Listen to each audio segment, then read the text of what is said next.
Welcome to class. In the previous subunit, we examined the story of Jack and Mary and saw why authorship questions often feel so confusing. What makes those situations difficult was not obvious misconduct. It was the fact that the relationship between authorship and responsibility has become unclear. In this subunit, we will temporarily set aside real-world pressures, power dynamics, and the practical constraints. Instead, we will focus on a more fundamental question. In the ethical imagination of academic community, who should be called an author? The purpose here is not to teach negotiation strategies or defensive skills. Rather, we are building an ideal ethical model, a reference point that helps us clearly think before returning to the messy reality. Let's pause and intentional. When authorship is treated casually, responsibility becomes invisible. By slowing down, we shift our attention from reacting to the conflicts to understanding why they arise in the first place. Before we go further, it is important to clarify what this subunit is and is not. This subunit is not about negotiation tactics. It is not about the general specific rules or institutional policies. And it is not about judging real cases or assigning blames. Instead, this unit is about conceptual clarification. We are trying to articulate what authorship means in its most ethical and principled form. By doing so, we create a stable baseline, a baseline that allows later discussions to be more precise rather than reactive. Without such a baseline, conversations with authorship easily turn to power struggles or expression of frustrations. Clarifying scope is itself an ethical move. It prevents ethical language from being used as a tool for justification, and it helps participants engage more openly and thoughtfully. The first core idea is simple but demanding.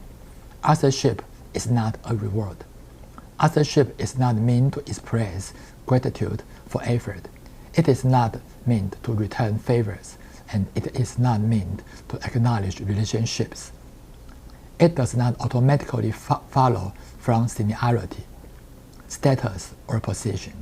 Instead, authorship is the rule. To be an author means be willing to stand behind the research and take responsibilities for its content, methods, and analysis and conclusions. From an ethical perspective, responsibility comes before credit. This challenges is common intuition. Many people feel that if someone worked hard or contributed significantly, authorship seems reasonable. Ethically, however, the central question is not about effort. It is responsibility. Can this person take responsibility for the research as a whole? Seeing authorship as a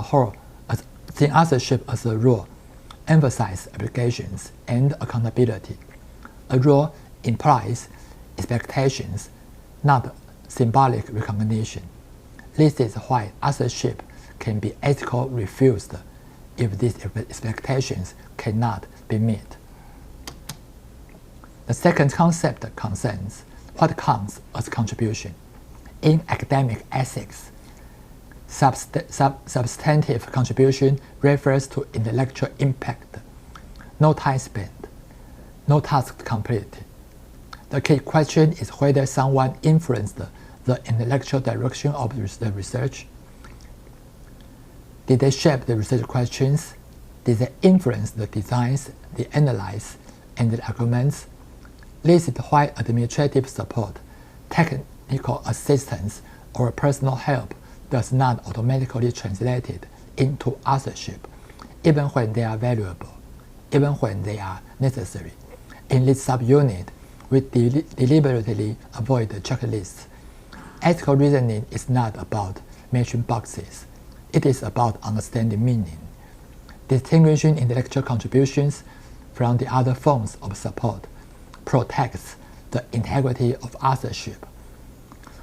When everything becomes authorship, the term loses its ethical foundation.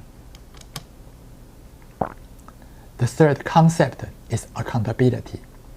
When someone is listed as an author, they cannot fully detach themselves from the research. An author cannot respond to problems by saying, "This part is not my responsibility." Even when tasks are derived among collaborators, authorship implies shared responsibility for the overall integrity of the work. This is why honorary or nominal authorship is ethically risky. This problem is not about whether an individual can genuinely avoid all the responsibility. It is whether an individual can genuinely stand behind this research that carries their name. Authorship binds people together ethically. Accepting authorship means accepting the silence and this disengagement also have ethical significance. Responsibility does not disappear once a name is on the paper. This leads to a common misunderstanding. In academic collaboration, contributions often exist at different levels. Not being listed as the author does not mean a contribution is unimportant or invisible. Acknowledgement and other contribution statements exist to present the work honestly without mislabeling responsibility. Their ethical purpose is not compensation, it is accurate representation. We should avoid the two extremes. One is thinking that non-authors do not matter. The other is assuming that all important contributions must result in authorship. Acknowledgement is not a lesser form of credit. It is a difficult ethical category. When used transparently, it preserves the meaning of authorship while still recognizing real effort. Putting these ideas together, the ideal ethical model is clear. An author is someone who takes responsibilities from the intellectual content of the research. Contributions may be diverse, but they do not automatically become authorship. Authorship itself represents responsibility, not relationship arrangement, not favor exchange. This is not a description of everyday academic reality. It is an ideal model. We use it as a conceptual reference point, not as a mirror. Its value lies in giving us a language.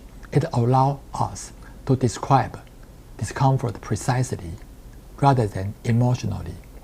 Without such a model, distortions feel normal because there is nothing to compare them against. It is equally important to recognize the limits of this model. This model is not a claim about how academia actually operates. It is not negotiation advice, and it is not a framework for judging specific cases in isolation. Its function is clarification, not enforcement. Ideals help us recognize ethical drift early, before problematic practice become normalized. They orient us without accusing anyone. Ethics begin with understanding before it moves toward judgment or action. If this is the academic community's ideal understanding of authorship, the next question becomes unavoidable.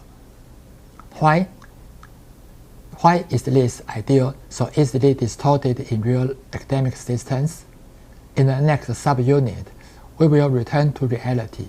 We will examine how structural pressures, incentives, and the relationships gradually put authorship away from its responsible-based meaning. These distortions rarely appear all at once. They emerge through small compromises and unspoken assumptions. Holding the ideal model in mind can help us notice these early shifts. When ethical risks are still subtle, and when research choices still matter. End of this section.